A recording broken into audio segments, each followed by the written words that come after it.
हरे कृष्णा। राधे राधे। आषाढ़ मास के शुक्ल पक्ष की एकादशी को देवशयनी एकादशी, महा एकादशी, हरि एकादशी, पद्मनाभा एकादशी, शयनी एकादशी तथा प्रबोधनी एकादशी भी कहा जाता है। इसकी व्रत कथा इस प्रकार है। एक बार देव ऋषि नारद जी ने ब्रह्मा जी से इस एकादशी के विषय में जानने की उत्सुकता प्रकट की। तब ब्रह्मा ने उन्हें बताया, सतयुग में मंधाता नामक एक चक्रवर्ती राजा राज्य करते थे। उनके राज्य में प्रजा बहुत सुखी थी, किंतु भविष्य में क्या हो जाए यह कोई नहीं जानता। अतः वे भी इस बात से अनजान थे कि उनके राज्य में शीघ्र ही भयंकर अकाल पड़ने वाला है। उनके राज्य में पूरे 3 वर्ष तक वर्षा न होने के कारण भयंकर अकाल पड़ा। इस अकाल के चारों ओर त्राही त्राही मच गई। धर्म पक्ष के यज्ञ, हवन, पिंडदान, कथा, व्रत आदि में कमी हो गई। जब मुसीबत पड़ी तो धार्मिक कार्यों में प्राणी की रुचि कहाँ रह जाती है। प्रजा ने राजा के पास जाकर अपनी वेदना की, अपने दुख दर्द सुनाए। राजा तो इस स्थिति को लेकर पहले से ही दुखी थे। वे सोचने लगे कि आखिर मैंने ऐसा कौन सा पाप कर्म किया है जिसका दंड मुझे इस रूप में मिल रहा है।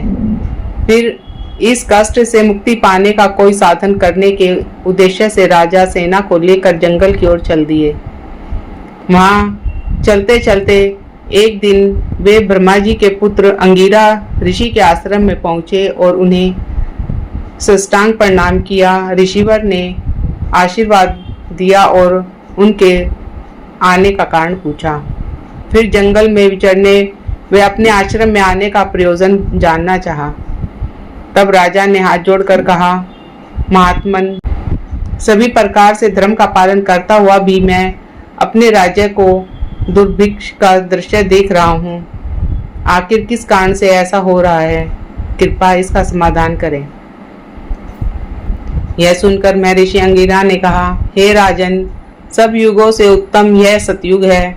इसमें छोटे से पाप से भी बड़ा भयंकर दंड मिलता है। इसमें धर्म अपने चारों चरणों में व्याप्त रहता है। ब्राह्मण के अतिरिक्त किसी अन्य जाति को तप करने का अधिकार नहीं है, जबकि आपके राज्य में एक शुद्ध तपस्या कर रहा है। यही कारण है कि आपके राज्य में वर्षा नहीं हो रही है। जब तक वह काल को प्राप्त नहीं होगा तब तक यह दुर्भिक्ष शांत नहीं होगा। दुर्भिक्ष की शांति उसे मारने से ही संभव है। किंतु राजा का हृदय एक नर अपराध शूद्र तपस्वी का शमन करने को तैयार नहीं हुआ। उन्होंने कहा, हे देव, मैं उस निरपराध को मार दूं, यह बात मेरा मन स्वीकार नहीं कर रहा है। कृपा करके आप कोई और उपाय बताइए। महर्षि अंगिरा ने बताया, आषाढ़ माह के शुक्ल पक्ष की एकादशी का व्रत करें। इस व्रत के प्रभाव से अवश्य ही वर्षा होगी। राजा अपने राज्य की राजधानी लौट आए और चारों वर्णों सहित पद्म एकादशी का विधि पूर्वक व्रत किया। व्रत के प्रभाव से उनके राज्य में मूसलाधार बारिश हुई और पूरा राज्य धन धान्य से परिपूर्ण हो गया। इस व्रत से प्राणी की समस्त मनोकामनाएं पूर्ण होती हैं। आपको बता दें, इसी एकादशी से चातुर्मास का आरंभ माना जाता है। इस अवधि में कोई भी शुभ कार्य नहीं होता, जैसे विवाह, गृह प्रवेश आदि।